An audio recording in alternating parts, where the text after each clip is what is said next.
pasteur dans l'église de Pentecôte au Rwanda. nizere ko mumaze kumenya nitwa pasiteri Yakabumbye Stefano mva mu itorero rya DPR mu Rwanda. Mumaze kumenya se? N'est-ce pas que vous me connaissez? Abo tugiye kubana bwa mbere muzamuri biganza. Ceux avec qui nous allons nous réunir pour la première fois, levez vos mains. Ubwa mbere. La première fois. Imana ibaho umugisha.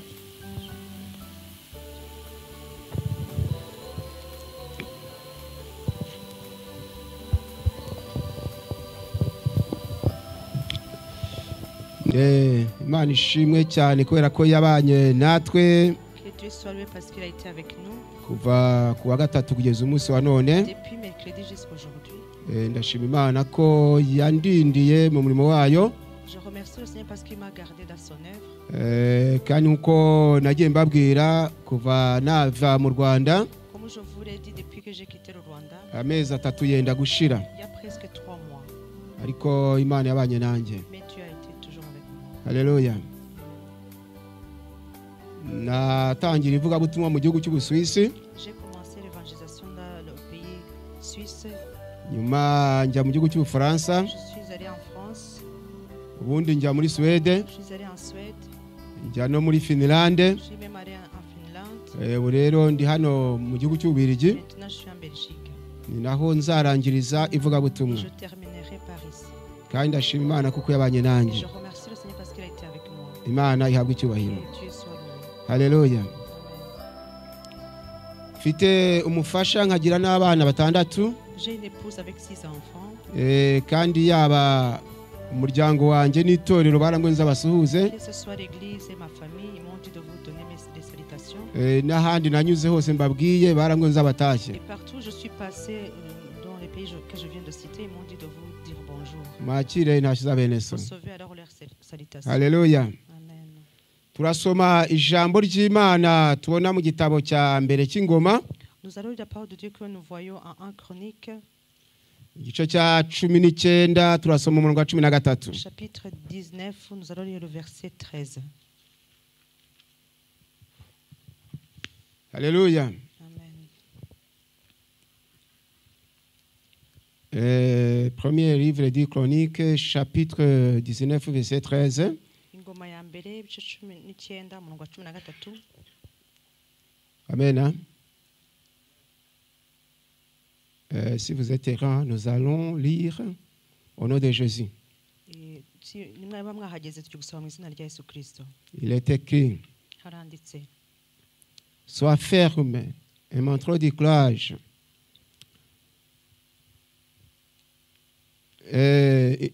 Sois ferme et montre du courage pour notre peuple, pour la vie de notre Dieu.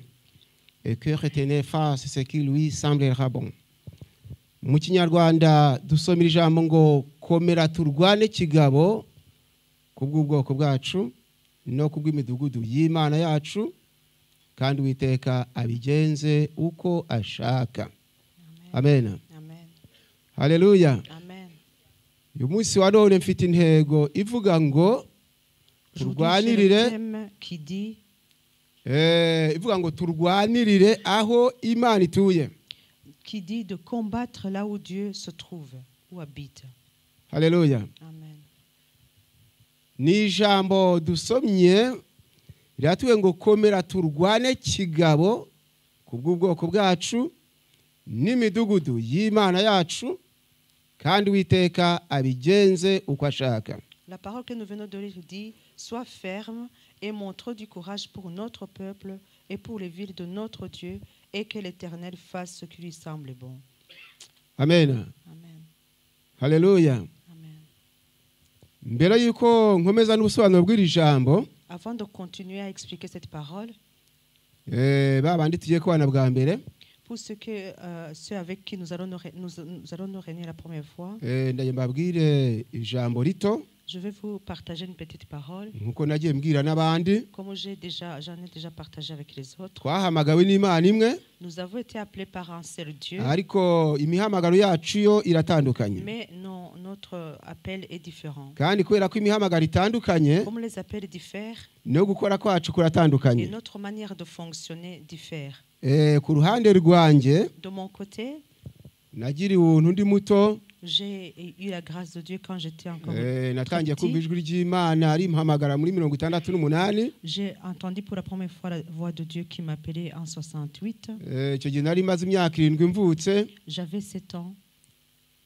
nabanaga na nyogokuru byara mama, Je vivais avec ma grand-mère maternelle. kandi nabaye imfubyi maze ukwezi kumwe mvutse. Et j'ai été orphelin à 1 mois de naissance. Ariko Imana ishimwe kuko yakunze ko nkura, Dieu merci parce qu'il a fait que je sois grand, kubera ko yari izi ko nzayikorera, parce qu'il savait que j'allais le servir. ikabona ko n'aha munsi nzahagera mvuga gukomera Il kwayo. avait déjà vu que j'allais même venir témoigner de sa grandeur ici à Mons. Haleluya.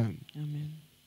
Ubwo rero iyo nganiriza abantu ijambo ry'Imana, Alors, lorsque je partage la parole de Dieu avec les gens, umwanya munini cyane ntabwo uba kubahanga amaso, le temps élargi n'est pas pour leur fixer les yeux.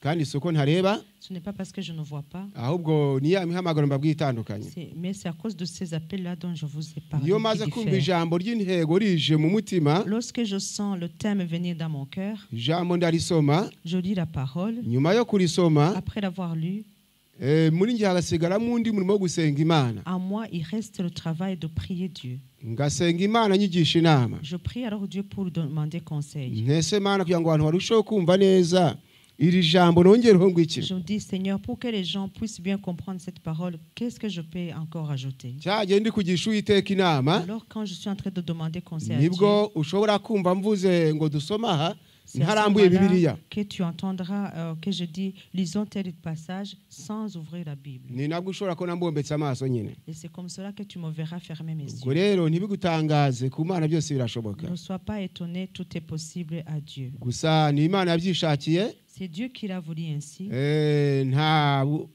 mbega nta ruhare nabigizemo, Je n'ai pas de part dedans, ahubwo ni ubushake bw'Imana ihamagara. mais c'est la volonté de Dieu qui appelle. Kandi kuva ari Imana yabyishakiye, Comme c'est Dieu qui l'a décidé lui-même, icyubahiro ni icyayo. que la gloire lui revienne. Haleluya. Amen.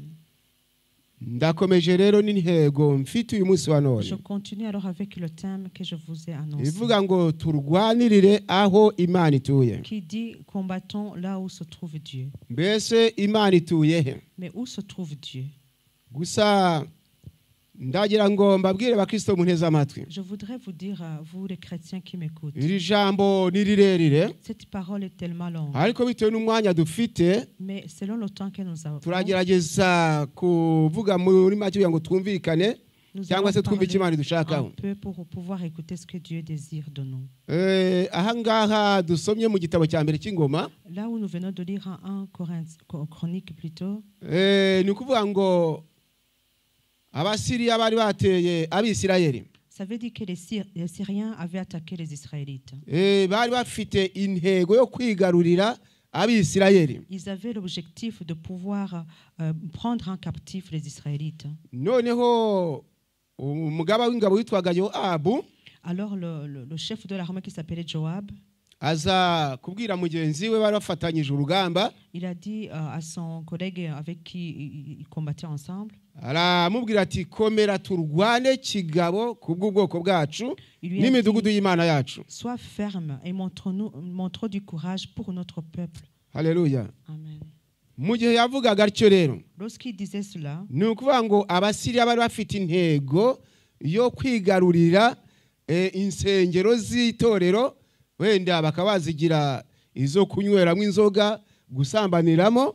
alors au moment où ils se parlaient ainsi, les Syriens, eux, avaient l'objectif de pouvoir prendre leur pays et de pouvoir transformer leur temple en lieu où ils vont boire de l'alcool ou en lieu où ils vont faire la fornication. Noneho uriya Yoabu areba agaciro k'inzu y'Imana. Alors Joab a compris l'importance, la valeur de la maison de l'Éternel. Niko kubwira mugenzi ati komera turwane kigabo kubw'ubwoko bwacu n'imidugudu y'Imana yacu. Alors il lui a dit, sois ferme et montre du courage pour notre peuple et pour les villes de notre Dieu. Ndagira ngo wowe nteze amatwi nyumve. Je souhaite que toi qui m'écoutes, tu puisses bien entendre. Satani arakora uko ashoboye kose ngo arebe ko yakwigarurira akakuvana mu gakiza. Le diable fait tout pour faire à ce que tu puisses quitter le salut. Kugira ngo mu cyimbo cyo gukorera Imana ukorere Satani. Pour que au lieu de servir Dieu, tu sers le diable. Gusa mbere yuko nkubwira neza ndabanza nkubwire aho Imana ituye hariho. Mais avant de pouvoir t'expliquer bien, je vais t'expliquer d'abord où se trouve Dieu. Maze iminsi mbabwira ubutumwa bwa hano Mose butandukanye. Je vous ai parlé durant ces derniers jours des messages de Mose. Ariko uyu munsi wa none ndabaha message Imana yampaye ku bantu bose. Mais aujourd'hui, je vais vous partager un message que Dieu m'a donné pour tout le monde. Kandi nawe Mose barimo. Et parmi ces gens, tout le monde là, les montois aussi sont y compris, compris dedans. Alléluia. Amen. Mfite ubutumwa Imana yampaye. J'ai un message que Dieu m'a donné. Mu masengesho twagize ku wa gatanu nabaye nkuvugaho duke. Dans les prières de vendredi, j'ai parlé un peu de ce message. Abo twari kumwe mbabwira ko hari ku itariki 12 z'ukwezi kwa munani. Je leur ai dit que c'était le 12 du mois d'août. Muri uyu mwaka 2022. Cette année 2022. Imana yaransanze. Dieu m'a visité. Insura inshuro eshatu. Il m'a visité 3 fois. Kuri 12 no kuri 13 no kuri 14. Le 12, le 13 et le 14. Imana insura imbwira ubutumwa bumwe ngomba kubwira amatorero yo mu Burayi. Dieu m'a visité pour me donner un message que je devais donner aux églises de l'Europe. Imana irambwira nzabwira itorero ngo. Et Dieu m'a dit de dire à l'église ngo inzu yayo igomba gutandukana n'andi mazu. De dire à l'église que sa maison doit différer des autres maisons. Inzu y'Imana igomba gutandukana n'andi mazu. Son temple, son lieu de culte doit différer des autres maisons. Bisobanuye ngo aho Imana ituye hagomba gutandukana n'ahatuwe na Satani. Ça veut dire que là où Dieu réside doit différer de là où réside le diable. Fite amatwi umva yumve. Celui qui a les oreilles entende. Mbese aho Imana ituye ni he? Mais où se trouve Dieu? Où habite Dieu? Dusome ijambo ry'Imana. Lisons la parole de Dieu. Ndagira ngo dusome igitabo cyo kubara. On va lire dans le livre de Nombre. Nombre chapitre 35 verset 34.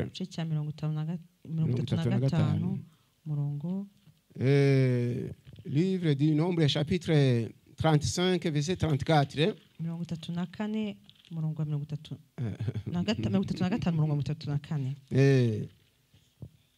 Il est écrit: vous ne serez point le pays où vous aurez demeuré, et au milieu du cœur j'habiterai, car je suis l'Éternel qui habite au milieu des enfants d'Israël. Ni ijambo rivuga ngo ntimuzanduze igihugu muzaturamo nkaba hagati muri cyo, kuko ndi Uwiteka uba hagati mu Bisirayeli. Amen. Amen. Haleluya. Ijambo ry'Imana ratwereka ko mu Bisirayeli ariho Uwiteka atura. La parole de Dieu nous montre que Dieu habite en Israël. Mu Bisirayeli. Dans les Israélites. Bisobanuye ngo ce qui veut dire natwe turi Abisirayeli mu buryo bw'umwuka. Nous aussi nous sommes des Israélites en esprit. Nous aussi nous sommes l'habitation de l'Éternel notre Dieu. Amen. Natwe turi ubuturo bw'Uwiteka. Nous sommes l'habitation de notre Dieu. Ça veut dire que si Dieu habite en nous, alors nous devons nous combattre pour ce lieu-là. Que Dieu puisse nous aider à bien comprendre cela. Lisons encore une parole de Dieu. En Hébreux, chapitre 3, verset 6. Regardons bien c'est quoi la maison de l'Éternel.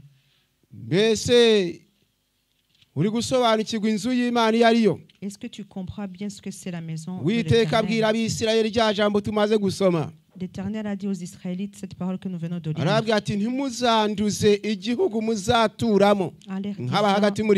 Ne souillez pas ma maison là où j'habite. ngo kuko ndi Uwiteka uba hagati mu Parce que Bisirayeli. je suis le Dieu qui habite au milieu des Israélites. Aho Imana yasobanuriye neza Abisirayeli Là, Dieu voulait bien expliquer aux Israélites kugira ngo batibwira ko aho Imana ituye ari ku butaka, pour qu'ils comprennent bien que Dieu n'habite pas sur yavuga terre, ati mu Bisirayeli nimwo ntuye. mais qu'il habite dans les Israélites. Niba ntuye mu Bisirayeli basabwa kutanduza aho ntuye. Si j'habite au milieu des Israélites, ils ne doivent pas souiller le lieu où j'habite. Baririmbye impamvu muhagarara hano mukaririmbira Imana, Les chantres, pourquoi vous venez chanter pour Dieu? nuko Imana ituye muri mwe. C'est parce que Dieu habite en vous. Impamvu muhaguruka mukava iwanyu muza mu nzu y'Imana, Le pourquoi vous quittez vos foyers pour venir dans la maison de Dieu, nuko Uwiteka atuye muri c'est mwe. parce que Dieu habite au milieu de vous. Niba Imana ari ituye muri mwe, Si alors Dieu habite en vous, murasabwa kumenya neza agaciro k'aho Imana vous ituye. devez connaître la valeur du milieu dans lequel Dieu Mwe habite. kwifata nk'abapagani badatuwemo Ne vous n'Imana. comportez pas comme des païens qui n'ont pas Dieu. Abapagani badatuwemo n'Imana nibasambana mwibuke muti twebwe turi abana b'Imana. Les païens où Dieu n'habite pas, s'ils commettent la fornication, dites-vous que vous êtes des enfants de Dieu. Vous Abapagani comportez pareil. badatuwemo n'Imana nibavangura amoko mwibuke muti twebwe dutuwemo n'Imana. Si les païens ou qui n'a pas Dieu en eux,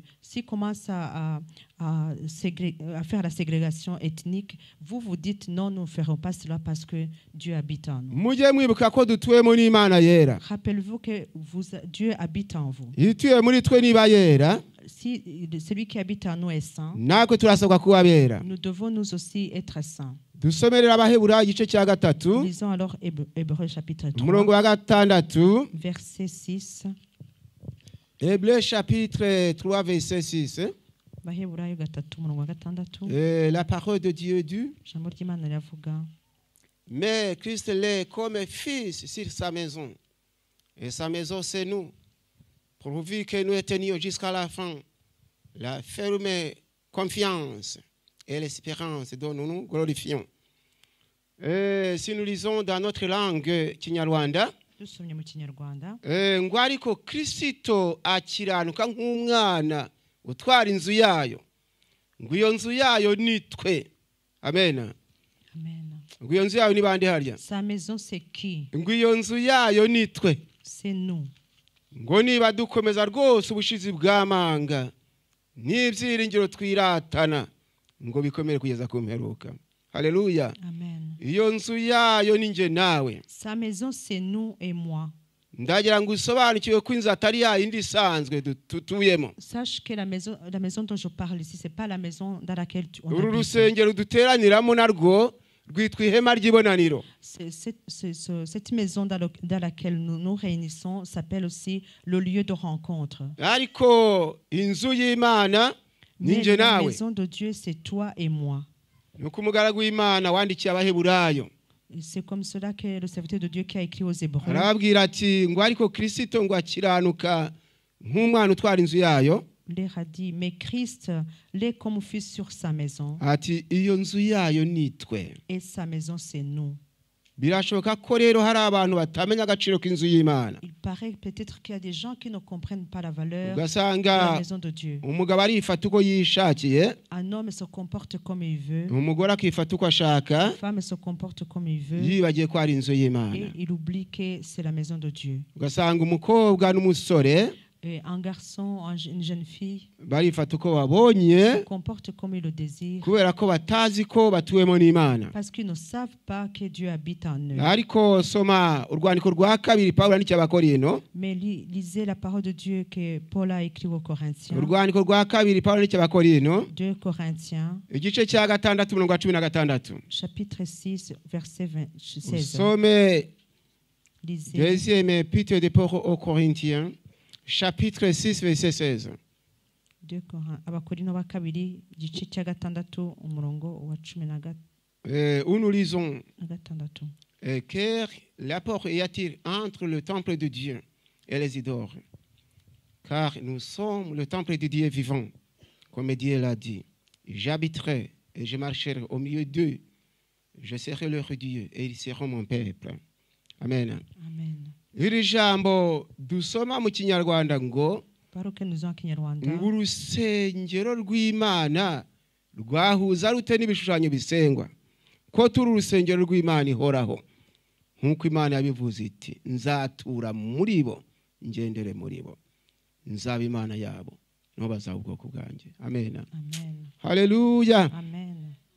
ndagira ngo twibuke ku rusengero rw'Imana ari nje nawe. J'aimerais qu'on se rappelle que la maison de Dieu, c'est moi et toi.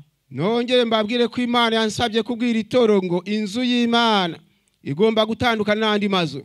Je vous rappelle que Dieu m'a dit de dire à l'église que sa maison doit différer des autres maisons. bisobanuye ngo harasabwa kuba itandukaniro hagati y'abakristo n'abapagani. Ça veut dire qu'il doit y avoir la différence entre les chrétiens et les païens. ku buryo urareba umupagani w'abaturiya n'umupagani y'uri umukristo. Tellement que tu verras le païen et tu diras ça c'est un païen, l'autre c'est un chrétien. Oh, bijya bitera Imana umubabaro. Cela attriste le Seigneur. iyo abantu bavuze bati mbona bose ari kimwe. Quand les gens disent je vois que tout le monde se ressemble. mbona nta tandukaniro ry'umurokore n'umupagani. Je vois qu'il n'y a pas de différence entre le sauvé mbona et le imivugiro païen. yabo ari imwe. Je vois que la manière dont il parle est la ndareba même. ngasanga bose ari kimwe nta Je tandukaniro. regarde et je vois qu'ils sont tous semblables. ibyo rero byabaza Imana cyane. Cela attriste vraiment Dieu. mu gihe rero Pawulo yabonaga abakorinto bifata uko babonye, Alors que Paul voyait les Corinthiens se comporter comme il arabandikira voudrait, il iri voulait jambo plutôt- dusomye. alors il a écrit cette parole que nous venons de arababwira lire. ati mbese urusengero rw'Imana rwahuza rute n'ibishushanyo bisengwa. Alors il leur a demandé quel rapport y a-t-il entre le temple de Dieu et les idoles? ati ko turi urusengero rw'Imana ihoraho. Car nous sommes le temple du Dieu vivant. ati nk'uko Imana yabivuze iti nzatura muri bo ngendere muri bo. Comme Dieu l'a dit, j'habiterai et je marcherai au milieu d'eux. nzaba Imana yabo Je no bazaba serai ubwoko leur bwanjye. Dieu et ils seront mon peuple. iri jambo iyo urisomye muri Bibiliya y'Icyongereza Quand tu wumva harimo lis ikindi kintu. cette parole dans la Bible anglaise, aho usanga rivuga ngo and the what agreement has the temple of God with the idols, for we are the temple of the living God, as God has said, I will dwell in them and walk in them, and I will be their God and they shall be my people.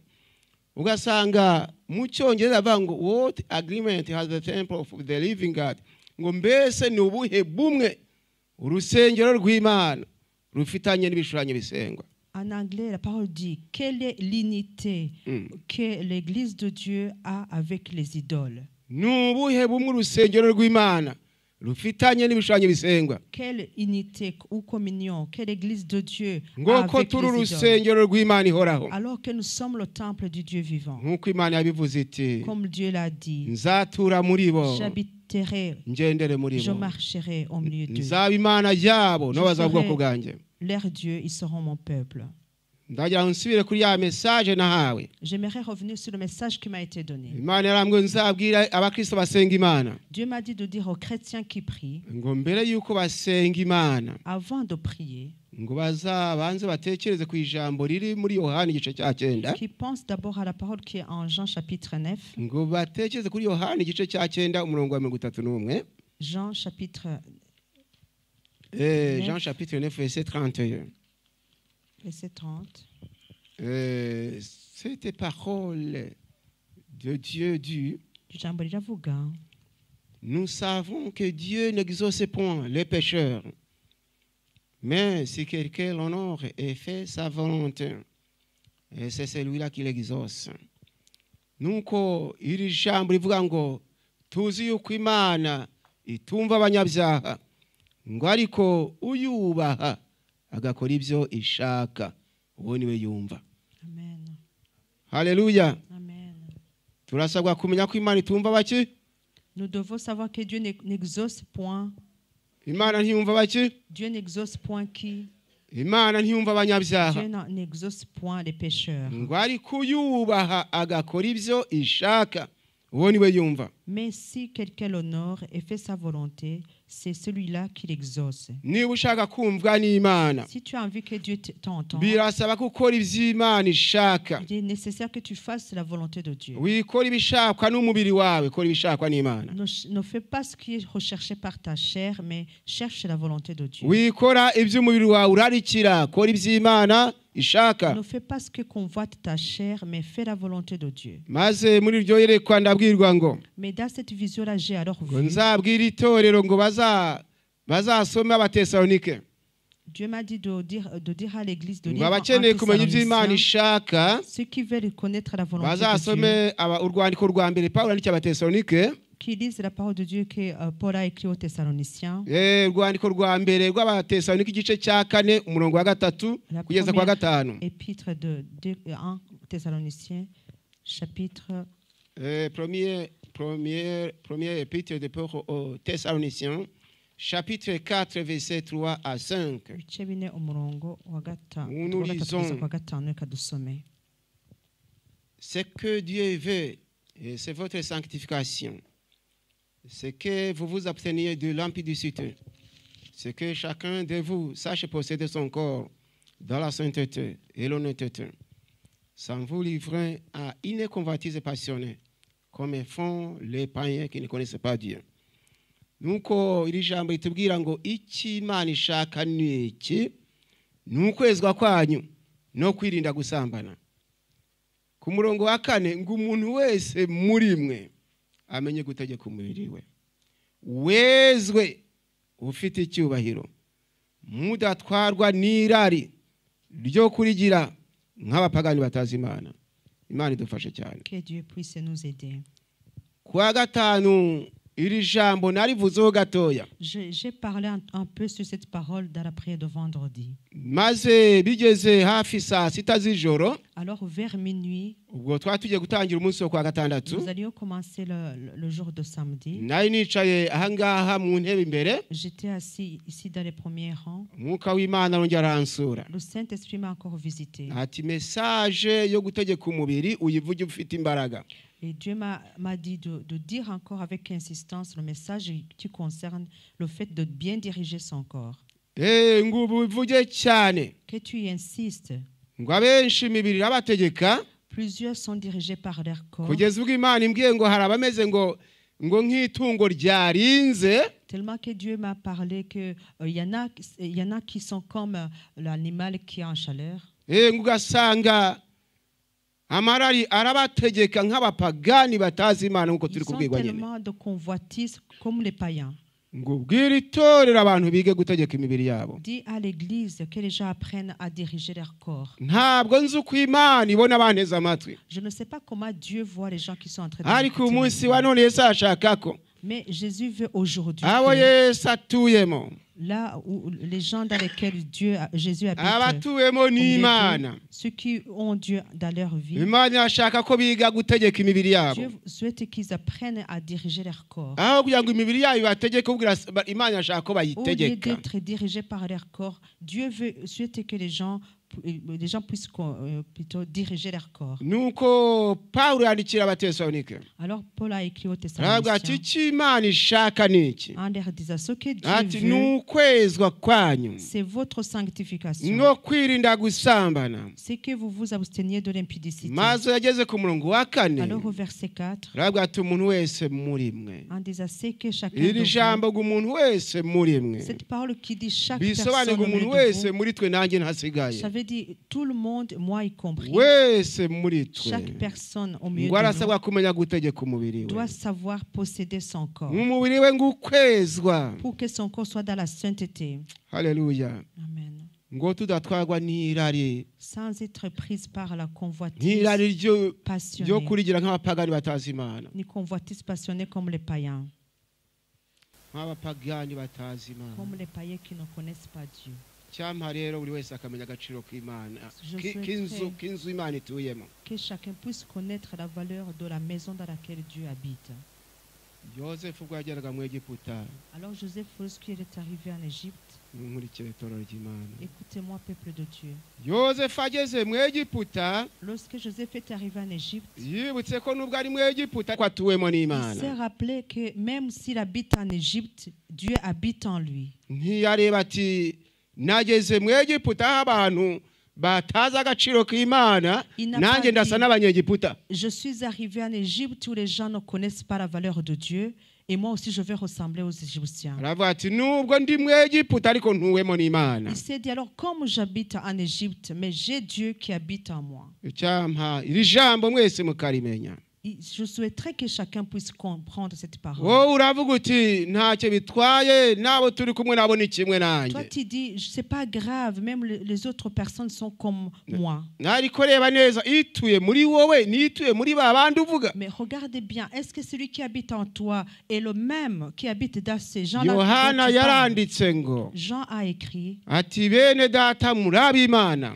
chers frères, vous appartenez à Dieu. yaravuze ati bakundwa muri ab'Imana. Bien-aimés, vous appartenez à Dieu. ati kandi uri muri mwe aruta Et uri mu celui bese. qui habite en vous est plus grand que celui qui habite dans le monde. Mfite amatwi mba yumve. Celui qui a les oreilles entende. niko Yohana yanditse mu rwandiko rwa mbere yanditse C'est ainsi que Jean a écrit dans la première épître, igice cya 4 umurongo wa 4. au chapitre 4, verset 4. aravuga ati bakundwa Il a dit, muri bien-aimés, ab'Imana. vous appartenez à Dieu. ati kuko uri muri mwe aruta uri mu bese. Parce que celui qui habite en vous est plus grand que celui qui habite dans le monde. ufite amatwi yumva yumve. Celui qui entend, entende. Imana idushoboze kumenya agaciro k'Uwiteka uri muri Que twebwe. Dieu nous aide à comprendre la valeur du Dieu qui habite en nous. nitumara kumenya igitinyiro cy'Imana iri muri twe, Si nous comprenons alors la valeur imirimo yacu igomba izatandukana n'iy'abapagani badatuwemo n'Imana. du Dieu qui habite en nous, nos œuvres vont différer des païens qui ne connaissent pas Dieu. nizere ko muri kunyumva neza. J'espère bien que vous avez entendu ce que j'ai gusa dit. Imana yarambwiye ngo irashaka ko itorero rigira kwera. Dieu a insisté à mon désir de dire à l'Église que l'Église doit être dans la sainteté. kandi kwera kugira ngo kuboneke birasaba ko haboneka kwezwa. Et pour qu'il y ait la sainteté, il faut prendre le temps de se sanctifier. byumvikana ngo sans la sanctification il n'y a pas de la sainteté. Hatariho kwezwa nta nta kwera kwaboneka. birasaba ko mbere na mbere haboneka kwezwa. Il est important qu'il y ait d'abord la sanctification. iyo hamaze kuba kwezwa niho haboneka kwera. S'il y a la sanctification, alors il y a la sainteté. Amen. Amen. narababwiye nti nta mahirwe nagize yo kujya mu ishuri, Je vous ai dit que je n'ai pas eu la chance d'aller à l'école, ariko nagize amahirwe yo kwigishwa n'Imana, mais j'ai eu la chance d'être enseigné par Dieu. kubera ko ku Mana byose birashoboka. Parce que pour Dieu, tout est possible. Mbese murabyemera? Tu es d'accord avec moi? Ku Mana byose Pour Dieu, tout est possible. Amen. Amen. gusa Imana yabikorera icyo ngo izina ryayo rihabwe Mais icyubahiro. Dieu a fait cela pour que son nom soit glorifié. ndagira ngo rero iyi message yo gutegeka umubiri nongeye nyivuge. J'aimerais encore une fois insister sur ce message de pouvoir posséder son corps. Imana yashaka itorero ryayo ngo rimenya gutegeka umubiri, Dieu souhaite que son Église sache posséder leur corps. kuko Imana yabonye imibiri iri gutuma itorero rijya kure y'Imana. Parce que Dieu a vu que la chair, le corps, fait que l'Église s'éloigne de Dieu. iyo umubiri wategetse umukristo arasambana. Quand le corps dirige, le chrétien va tomber dans l'impudicité. iyo umubiri wategetse umukristo ararwana. Quand le corps est en train de régner, le chrétien va faire des querelles et se battre avec les gens. nibwo usanga umukristo akubita umugore we C'est bashakanye. comme cela que tu trouveras un chrétien qui bat son épouse. si igitangaza ko n'umugore yakubita umugabo we yategetswe n'umubiri. Et il n'est pas étonnant qu'aussi une femme pourrait frapper son mari. nibwo rero usanga umubiri wategetse umwana ahangara gukubita se na nyina bamubyaye. Alors, quand la chair dirige, l'enfant pourrait oser taper les parents qui l'ont mis au monde. iyo umubiri wategetse abakristo bariba. Quand la chair dirige, alors les chrétiens commencent à voler. ariko iyo twayobowe n'umwuka wera dukora ibyo Imana ishaka. Mais quand nous sommes dirigés par le Saint-Esprit, nous faisons la volonté de Dieu. Haleluya. Amen. kandi icyo Imana ishaka ni ukwezwa Et ce kwacu. que Dieu désire, c'est notre sanctification. mbe bene data mbese ahari muzi gutegeka imibiri yanyu. Chers frères et sœurs, savez-vous posséder vos corps? dusabe Imana imbaraga zo gutegeka iyi mibiri. Demandons à Dieu la force de pouvoir posséder nos corps. ndagira ngo turebe umuntu uzashobora gutegeka umubiri amahirwe afite. Voyons les bonnes choses qui vont arriver à une personne qui saura posséder son corps. turebe umuntu uzashobora gutegeka umubiri we iherezo rye. Voyons la fin d'une personne qui saura posséder son corps. nous allons lire la parole de Dieu Tugiye gusoma ijambo ry'Imana qui est écrit yanditse en Ésaïe chapitre 33 verset 14 à 16. Yesaya ibice 33 umurongo wa 14 tugeze 16. Ésaïe chapitre 33 verset 14 à 16. Yesaya 33 umurongo wa 14 kugeza 16. Il est écrit: Haranditse les pécheurs sont effrayés d'anciens. Un tremblement saisit les impies. Qui de nous pourra laisser auprès d'un feu dévorant?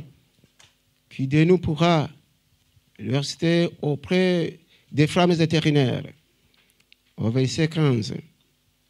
Celui qui marche dans la justice et qui parle selon la droiture, qui méprise en guet, à qui parle extorsion, qui secoue les mains pour ne pas accepter un présent, qui ferme l'oreille pour ne pas entendre des propos sanguinaires, et qui se bande les yeux pour ne pas voir mal, c'est celui-là habitera dans des lieux élevés, et des rochers fortifiés seront sa retraite. Du pont lui sera donné, des ronds lui sera assuré. Amen. Iri jambo dusomye muri Yesaya cette parole que nous venons de lire en Ésaïe 33 umurongo wa 14 chapitre 33 verset 14 umurongo kugeza kwa 16 jusqu'au 16. Ijambo ry'Imana yatubwiye ngo La parole de Dieu vient de nous dire ngo abanyabyaha b'i Siyoni baratinya, les pécheurs sont effrayés dans Sion. ngo guhinda umushyitsi gutunguye abatubaha Imana. Un tremblement saisit les impies. Ndagira ngo nsubire kuri iri jambo ko ribanza. J'aimerais revenir sur cette parole qui ngo commence. abanyabyaha b'i Siyoni baratinya. Les païens de Sion sont effrayés. Mbese burya ni Siyoni haba abanyabyaha? Une question, est-ce qu'en Sion, il y a des pécheurs? Bamwe bajya batekereza ko i Siyoni ngo ari mu ijuru. Les gens pensent que le Sion, c'est seulement au ciel. Ariko i Siyoni ni mu isi. Mais Sion, c'est sur terre. Abageze mu Isirayeli i Siyoni barahazi. Ceux qui sont arrivés en Israël connaissent bien Sion. Kuko nkanjye mu Isirayeli nagezeyo. J'ai déjà été en Ubwo rero i Israël. Siyoni narahageze. Je suis arrivé même à Sion. Ariko i Siyoni barasenga nibyo. C'est vrai, à Sion, on prie. Ariko muri Siyoni Mais dans Sion, ngo harimo abanyabyaha. il y a des pécheurs. Bisobanura ngo harimo abategekwa n'umubiri. Ça veut dire qu'il y a des gens qui sont possédés par leur corps. Abo rero bategekwa n'umubiri wo muri Siyoni Ceux qui sont dirigés par leur corps en ni nabo dans bashaka Sion, gutegeka umubiri muri Mose. C'est- Gutegekwa n'umubiri muri Mose. c'est ces mêmes personnes qui peuvent aussi être dirigées par leur corps à Mons. Abo nibo bashobora gutegekwa n'umubiri i Buruseli. Ils peuvent être dirigés par leur corps à Bruxelles. Bashobora gutegekwa n'umubiri mu Rwanda Ils n'ahandi. peuvent être dirigés par leur corps, même au Rwanda et partout. Ariko turabwiwe ngo bene nk'abo Mais la parole nous dit, ngo les gens semblables à cela, guhinda umushyitsi kugiye kubatungura. ils vont être saisis par un tremblement. Maze umuhanuzi Yesaya arabaza Alors le prophète Ésaïe demande, ati qui de nous pourra rester auprès d'un feu dévorant? Ati muri twe ninde uzashobora guturana no gutwika kwiteka? Muri twe parmi nous, nawe ntabwo yisize. lui-même est compris Nubwo dedans. yari umuhanuzi Même ntabwo si yavuze c'est ngo muri mwe. Il n'a pas dit parmi vous, Ahubwo yavuze ati muri twe. il a dit parmi nous.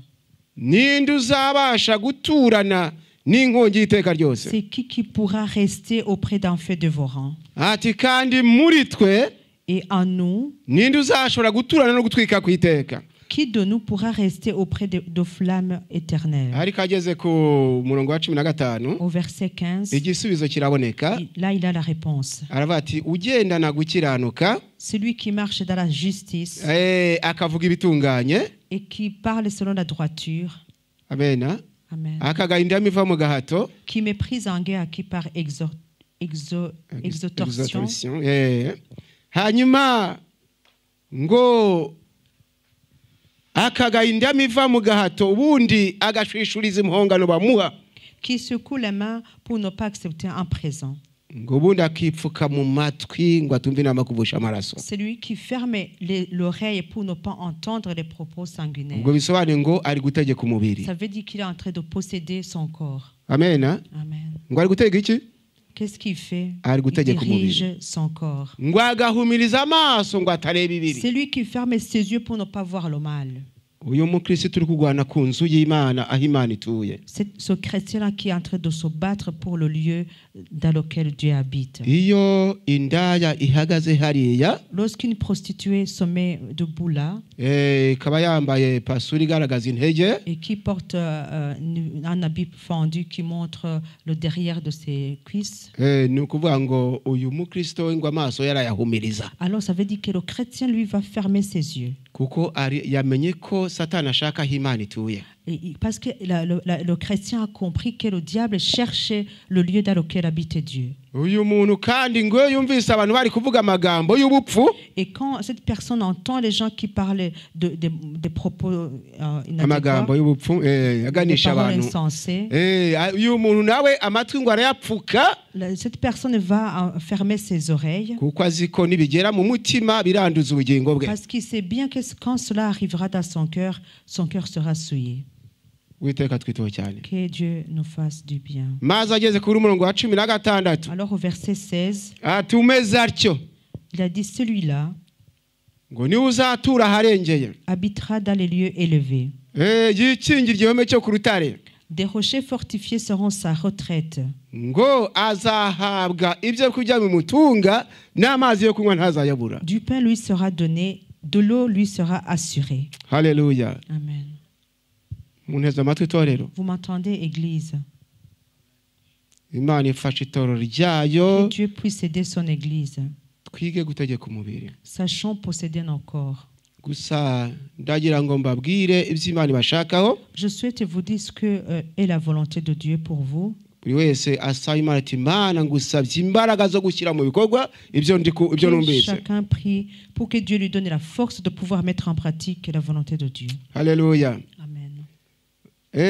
Ndagira ngo rero dusome ijambo ry'Imana Je souhaite qu'on lise encore la parole de Dieu muri Mika igice cya 6 à Michée chapitre 6 umurongo wa 8. au verset 8. Kuko tumaze kubwirwa ngo ntabwo Imana yumva abanyabyaha. Nous venons d'entendre que Dieu n'écoute pas les pécheurs. Ngo ariko umuntu nayubaha agakora ibyo ishaka. Mais si quelqu'un fait sa volonté, Ngo uwo nguwo Imana izamwumva. celui-là, Dieu va l'entendre. Ibyo Imana ishaka ni byinshi. Ce que Dieu désire, c'est beaucoup. Ariko ndagira ngo dusome muri Mika Lisons à Michée, Michée chapitre 6 verset 8. Mika ibice 6 umurongo wa 8.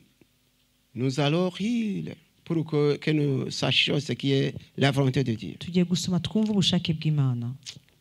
Si nous lisons, il est écrit: Dusomye haranditse, on t'a fait connaître, ô homme, ce qui est bien, et ce que l'Éternel demande de toi, ce que tu pratiques la justice, et que tu aimes la miséricorde, et que tu marches âprement avec ton Dieu.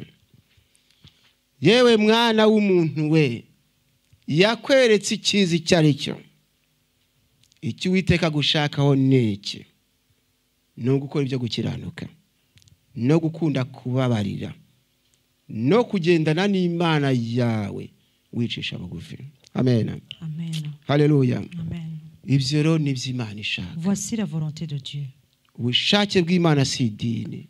La volonté de Dieu, ce n'est pas la religion. Ubushake bw'Imana si izina ry'umubatizo. La volonté de Dieu, ce n'est pas le nom du baptême. Ubushake bw'Imana La volonté de Dieu, c'est no gukora ibyo gukiranuka. faire ce qui est juste. Kwamara gukora ibyo gukiranuka, Après avoir fait ce qui est juste, tugakunda kubabarira. et nous aimons pardonner. Haleluya. Amen. Ubundi tukagendana n'Imana twicisha Et bugufi. après que nous marchions plutôt que nous marchions humblement devant Dieu. Amen. Amen. Haleluya. Amen. Ubushake bw'Imana mwabwumvise? Avez-vous entendu la volonté de Dieu? Iri jambo ratuye ngo yewe mwana w'umuntu we. Cette parole vient de nous dire, ô toi Mbese mva ngo homme. umuntu yibazaga icyo yakora ngo anezeze Imana cyamuyobeye. Ça veut dire que l'homme se posait la question pour savoir ce qui était la volonté de Dieu. Yibaza ati nakora iki ngo Imana ivuge ngo nkoze neza. Et la personne se demandait, mais qu'est-ce que je pourrais faire pour nibwo Uwiteka ambwira ati yewe mwana w'umuntu we pour faire la volonté de Dieu. Alors Dieu lui a dit, ô homme, ati icyo Imana igushakaho ni iki ce qui est bien pour Dieu, c'est... yakweretse icyiza icyo ari cyo Il t'a montré ce qui est bien, ati icyo Uwiteka agushakaho ni iki ce que Dieu désire, c'est ati ça. ni ugukora ibyo gukiranuka C'est pratiquer la justice, no gukunda kubabarira aimer la miséricorde no kugendana n'Imana yawe wicisha bugufi et marcher humblement avec ton Dieu. ndagira ngo mvuge gato kuri iki kintu cyitwa kubabarira no guca bugufi. J'aimerais parler un peu sur cette parole qui dit pardonner et marcher humblement. Kandi ndabangana no ku mwanzuro kuko n'igihe kiri gushira. Je serai en train de tendre vers la fin parce que le temps finit aussi. Gusa rero buri wese asaba Imana ati Imana. Que chacun puisse demander à Dieu en disant, oh Dieu, gusabye imbaraga zo gukora ibyo je gukiranuka. te demande la force de faire ta volonté. Kandi gusabye imbaraga zo gukunda kubabarira. Je te demande aussi la force de pouvoir pardonner. Gusabye n'imbaraga zo kugendana nawe nicisha Et je te bugufi. demande la force de pouvoir marcher humblement avec toi. Haleluya. Amen. Kubabarira niko ngiye kuvugaho. Pardonner. Kubabarira. Amen. Amen. Ndaye mbabwire ngo kwa muganga ndavuga mu bitaro J'aimerais vous dire à l'hôpital, habaye imiti itandukanyije amoko. il y a plusieurs sortes de médicaments. Kandi iyo miti uko itandukanye amoko Comme ces médicaments diffèrent, niko n'indwara ivura zitandukanye. c'est aussi la même chose, les maladies qui sont guéries par ces médicaments diffèrent. Muneza amatwi. Amen. Ubu tusomye amagambo menshi aha muri Bibiliya. Nous venons de lire plusieurs paroles dans la Bible. Aya magambo nayo ni umuti. Ces paroles aussi sont notre médicament. Atandukanyije intego. Ces paroles ont des objectifs Ubwo différents. n'indwara avura nazo Ça ziratandukanye. veut dire que les maladies pour lesquelles ces médicaments sont prévus sont différentes. Haleluya. Différentes. Amen. Iyo umuntu yitoje gutegeka umubiri we Quand quelqu'un s'habitue à posséder son corps, bimurinda kugwa mu byaha by'ubusambanyi, cela l'évite à tomber dans le péché d'impudicité. bimurinda kurwana, Cela l'évite à se battre avec les autres. bikamurinda kwiba Cela l'évite à voler kubera ko umubiri we yawutegetse. parce qu'il a conduit, il a possédé son corps. Ariko iyo umuntu yagize imbabazi, Mais quand quelqu'un est rempli de miséricorde, imbabazi ni umuti uvura umujinya, ni umuti uvura inzika. la miséricorde, c'est le médicament qui guérit la haine et Qui guérit la colère. la colère, La colère et la rancune. la rancune. Ni umuti uvura umujinya ukavura n'inzika. C'est le médicament qui guérit la colère et la rancune. Amen. Amen. Mwaneza amatwi. Vous m'avez entendu. Iyo umuntu yagize imbabazi ntabwo aba akigize umujinya. Lorsque quelqu'un a de la miséricorde en lui, il ne pourra pas tomber dans la colère. Mbese murumva umuntu yababariye umuntu yarakara? Pensez-vous que quelqu'un qui a pardonné pourra se fâcher? Wagize imbabazi warakara? Tu pourras avoir la colère alors que tu as Ibyo pardonné. ntibishoboka. Ce n'est pas possible. Niba ushaka kunesha umujinya, Si saba tu veux- Imana imbuto yitwa kubabarira. Si tu veux vaincre la colère, demande à Dieu le fruit qui s'appelle le pardon. Niba ushaka kunesha inzika, saba Imana iguha imbuto yitwa kubabarira. Si tu veux vaincre la rancune, demande à Dieu de te donner le médicament qui s'appelle le pardon. Abakristo benshi cyane inzika izatuma batajya mu ijuru. Plusieurs chrétiens n'iront pas au ciel à cause de la rancune. Ugasanga umuntu arasenga Imana atariko nubwo kanaka dusengana yankoreye gutya sinzabyibagirwa nukubura uko ngira wampaho nsengera ntaramubona. Alors tu te dis, ah, même si je prie avec telle personne, je ne vais pas la pardonner. Si je pouvais avoir une autre église où prier. Mwene data uragana he? Chers frères et sœurs, où est-ce que tu vas? Saba Imana imbuto yitwa kubabarira. Demande à Dieu le fruit qui s'appelle Pardon. miséricorde. Yego. Maze ubabarire mwene so. Que tu puisses pardonner à ton frère. Ubone kuruhuka Pour umutima. que ton cœur puisse être apaisé. Hari ubutumwa Imana yampaye ngiye kubaha mbone kurangiza. Je vais vous donner le message que Dieu m'a donné avant de finir. Nagiye mwiyerekwa hari ku itariki 6 z'ukwezi kwa mbere. J'ai été en vision, c'était le 6 du mois de janvier, Muri 95 en 95. cyo gihe hari kwa gatanu. C'était un vendredi. Nagiye mwiyerekwa J'ai été dans la vision. nza kubona inzu nziza J'ai vu une très belle maison. ariko ubwo nabonaga inzu nziza Alors, lorsque je voyais cette belle maison, nza kubona muri salo yayo mu cyumba j'ai vu dans le salon, mbona harimo imbeba j'ai vu qu'il y avait une souris. ubwo nabonaga harimo imbeba Lorsque j'ai vu qu'il y avait une souris, nuko imbeba mbona iri kuzenguruka aho mu cyumba yishimye mbega mbona inezerewe j'ai vu alors la souris qui contournait le salon. Elle était toute contente. nuko ijwi ry'Imana rirampamagara Alors la voix de l'Éternel m'a appelé.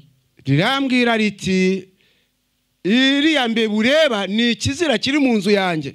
Il m'a dit, cette souris que tu vois là, c'est l'interdit qui est dans mon église. C'est l'abomination. C'est l'abomination qui est dans mon église. iriya ni ikizira kiri mu nzu yanjye. Cela, c'est l'abomination. ati none genda ukisohore. Et Dieu m'a dit, va et sors cette abomination dans mon église. ubwo rero nagiye ya mbeba ndayirukana. Alors je suis parti et j'ai chassé la souris. imbeba igeze hanze iragaruka. Alors quand la souris est sortie, elle est revenue. igarutse ndongera ndayirukana. Je l'ai encore chassée. imbeba irongera iragaruka. La souris est encore revenue. ndongera ndayirukana. Je l'ai encore chassée. ijwi ry'Imana rirampamagara. Alors la voix de l'Éternel m'a appelé. rirambwira riti La voix m'a dit, iriya ntuyo ni imbeba isanzwe. ne pense pas que cette souris est une souris ordinaire. ahubwo ni ikizira cyitwa inzika kiri mu nzu yanjye. Mais c'est l'abomination qui s'appelle rancune qui est dans mon église. ati none nubwo kugisohora bizakurushya ariko genda uyisohore. Même si tu auras... mwumvise ko nayisohoraga ikagaruka. Vous comprenez que je chassais la souris, elle est revenue. bakristo muri kunyumva neza. Vous comprenez bien les imbeba chrétiens. nayisohoraga ngo bikagenda gute. Je sortais la souris, elle faisait quoi? imbeba ikagaruka. La souris revenait. bishaka kuvuga iki. Ça veut dire quoi? bishaka kuvuga ngo ubu butumwa nzabutanga. Ça veut dire que je donnerai ce message-là. uko mbutanga abantu banteze amatwi. Et en le donnant et que les gens m'entendent, nyuma rero tugere mu gihe cyo kwihana. nous arriverons au moment de confession. noneho abantu bahagurukira. Les gens vont se lever. ubwo mu gihe bahagurutse Au moment où ils se lèvent, ubwo imbeba irasohotse. la souris est sortie. ariko mu gihe bazaba bageze hanze Et lorsqu'ils seront dehors, bamwe bati nubwo se nahagurutse bakansengera même si je me suis levé, qu'on a prié pour ubu moi, koko nzibagirwa ikintu runaka yankoreye. est-ce que je vais vraiment oublier la chose que cette telle personne m'a fait? ubwo imbeba iragarutse. Alors la souris plutôt revient. imbeba igarutse mu nzu. La souris revient dans la maison. yego napfukamye baransengera. Tu te dis, mais je me suis mis ariko à si genoux, on a koko prié pour ibintu moi. kanaka nkoreye nzabyibagirwa. Mais alors tu sors, tu dis, mais vraiment ce que la personne là a fait pour moi, je vais l'oublier. ubwo imbeba irongeye igarutse mu nzu. Alors là, la souris est revenue dans la maison. ariko niba ushaka gusohora imbeba ikagenda Si burundu tu veux vraiment chasser la souris, pour qu'elle sorte, yisohoresha imbaraga zitwa kubabarira. sorte la souris avec la force qui s'appelle la miséricorde. haleluya. Amen. maze iyo mbeba nijya kuza Et lorsque la souris va revenir, uti tsindwa satani tu naramubabariye. diras au nom de Jésus, j'ai déjà Naramubabariye. pardonné à cette personne. haleluya. Amen. satani nakwibutsa ngo kanaka gukorera gutya Si Satan te rappelle que telle personne t'a fait telle chose, uti satani ndakwamaganye ndakwirukanye mu izina rya Yesu kanaka naramubabariye. tu diras, Satan, sors, je te chasse, j'ai déjà pardonné à cette personne-là. nizere ko munteze amatwi. J'espère que vous m'avez entendu. nuko twabwiye ko tusabwa no kugendana n'Imana duca bugufi. Il nous est demandé aussi de marcher humblement avec Dieu. turasabwa rero niba hari icyo Imana idukoreye Il nous est demandé, alors si Dieu fait quelque chose pour nous, tujye twibuka ko turi abantu ko Imana ari iri hejuru yacu. rappelle-nous que nous sommes des hommes et que Dieu est au-dessus de nous. kandi niba ngo yankoreye gutya na kanaka yamukorera gutya. Dis-toi, celui qui m'a fait du bien comme ça, il pourra le faire aussi à quelqu'un d'autre. ne kumva ari nge kamara Il ne faut pas que je pense que c'est moi qui est, kuko Imana niyo ishobora byose. parce que c'est Dieu qui est tout-puissant. korera Imana wicisha bugufi. Alors sers le Seigneur humblement. utibwira ko ari wowe ugize korale ahubwo wibuke ko Imana ari igize Ne korale. pense pas que c'est toi seulement qui est important dans la chorale. Sache que c'est Dieu qui fait que la chorale wibuke ko mu existe. itorero atari wowe ugize itorero Sache qu'à l'église, ce n'est pas toi qui fais l'église. kuko ejo uzaba utakiriho itorero ribeho. Demain, tu ne seras plus là, mais l'Église va continuer. bisobanuye ngo twese turi abantu, Ce qui veut dire que nous tous, nous sommes des hommes. Imana niyo iri hejuru ya byose. Seulement Dieu est au-dessus de toutes choses. Ndagira ngo twanzure dusenga Imana. J'aimerais qu'on clôture et prie le Mbese hari Seigneur. abantu bakeneye gusengerwa? Y a-t-il des personnes qui ont besoin de prière? Gusa mbabwire ijambo twanzuriraho. Je vais vous dire une parole par laquelle nous terminons. Abaroma igice cya 12 umurongo wa 2. Chapitre 12, verset 2. Romains chapitre 12 verset 2. Abaroma 12, umurongo wa 2. Et ne vous conformez pas au siècle présent, mais soyez transformés par le renouvellement de votre intelligence, afin que vous discerniez ce qui est bon, agréable et parfait. Kandi ntimwishushanye n'ab'iki gihe, ahubwo muhinduke rwose mugize imitima mishya, kugira ngo mumenye neza ibyo Imana ishaka, ari byo bishimwa kandi bitunganye rwose. Amen. Amen. Haleluya. Amen. Kandi ntimwishushanye n'ab'iki gihe, Ne vous conformez pas au siècle présent, ahubwo muhinduke rwose mugize imitima mishya, mais soyez transformés par le renouvellement de l'intelligence, kugira ngo mumenye neza ibyo Imana ishaka, afin que vous discerniez quelle est la volonté de Dieu, nibyo byiza bishimwa kandi bitunganye ce rwose. qui est bon, agréable et parfait. Pawulo avuze ati umuntu yari muri Kristo Yesu ngo abari icyaremwe gishya. Paul a dit, quand quelqu'un est en Christ, c'est une nouvelle créature. Ati bya kera byose yabishize. Les choses passées sont passées. Ni bande bifuza ko Imana yabaha imbaraga zo kweza aho Imana ituye. Et c'est qui souhaiterait que Dieu lui donne la force de pouvoir sanctifier le lieu dans lequel Dieu habite. Tugiye kweza inzu y'Imana. Nous allons sanctifier la maison de Dieu. Kandi inzu y'Imana nitwe.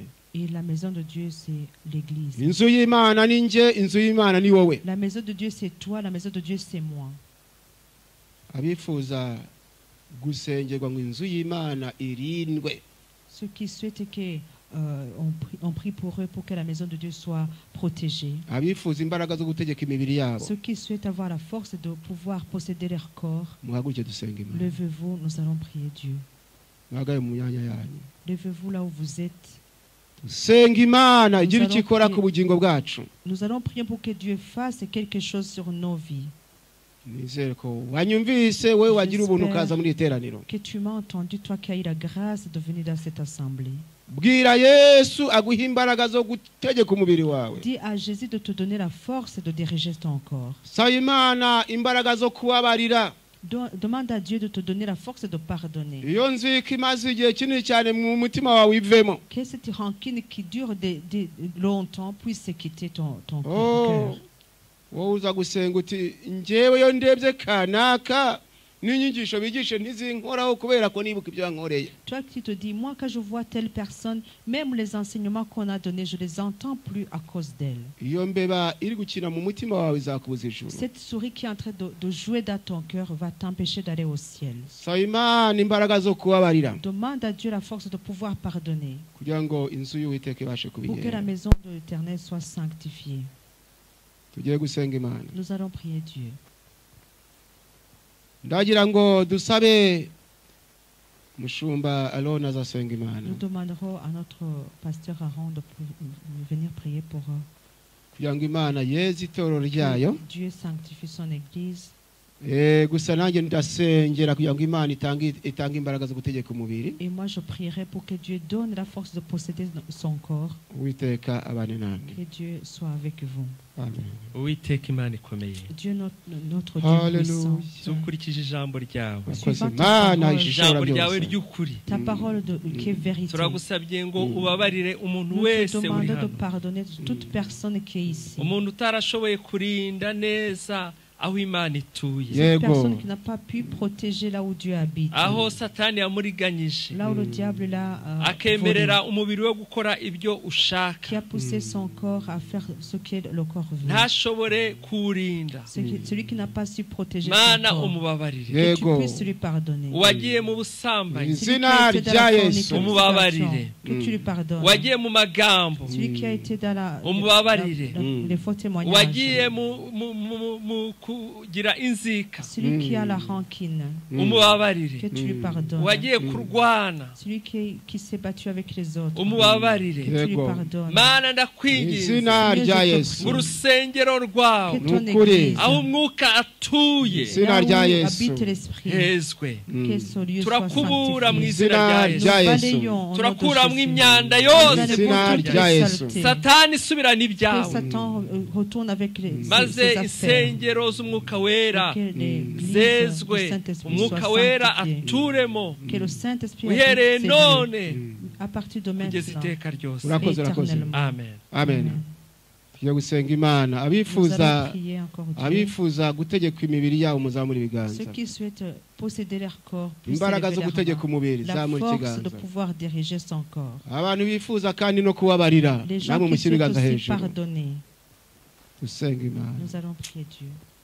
mana data wa twese uhoraho Seigneur Dieu éternel, mu izina rya au yesu nom de Jésus, uri imana y'inyambabazi tu es un Dieu miséricordieux. imbaraga zo gutegeka umubiri ntabwo Nous twaziha ne pouvons pas nous-mêmes avoir la force de vaincre notre corps, ariko turazigusabye mais nous te le demandons. tanga imbaraga ku muntu Donne la wese force pour chaque personne wifuza gutegeka umubiri we qui souhaite posséder son corps, kugira ngo umubiri we kumujyana aho pour que son ushaka corps ne puisse pas le diriger là où il ahubwo veut, we awutegeke mais que cette personne puisse tanga diriger son imbaraga corps. kandi zo kubabarira Donne aussi la force de pouvoir ibyaha bye ko pardonner. n'imbaraga mu itorero Que les péchés Mu n'aient pas izina la force rya de Yesu. l'Église. Au nom de Jésus. abagabo Que n'abagore les hommes et les femmes. ushyire muri twebwe imbaraga zo kubabarira bagenzi bacu Mette en nous la force de pardonner twibuke à ko nos natwe frères et sœurs. watubabariye Rappelle-nous que tu nous as ndagushimiye pardonné ko aussi. wumvise Je te remercie parce que ufashe tu as abahungu entendu. n'abakobwa Aide tes filles et tes garçons. babashe kugendana nawe Pour qu'ils bicisha puissent bugufi marcher humblement devant toi. bityo rero baguheshe Et que icyubahiro ton nom soit kandi buri glorifié. wese aussi. yige gutegeka umubiri we Que chacun apprenne à diriger ndagushimiye son ko corps. ubidukoreye Je te remercie parce que tu le urakoze fais. ko urabikora ku bw'izina Merci rya parce que tu yesu le fais au nom de Jésus.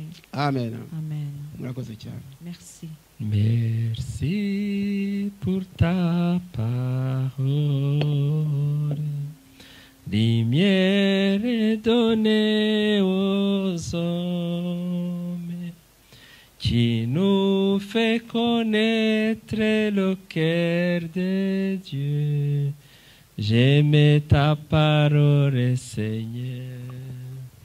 Elle est la vérité sur mes sentiers.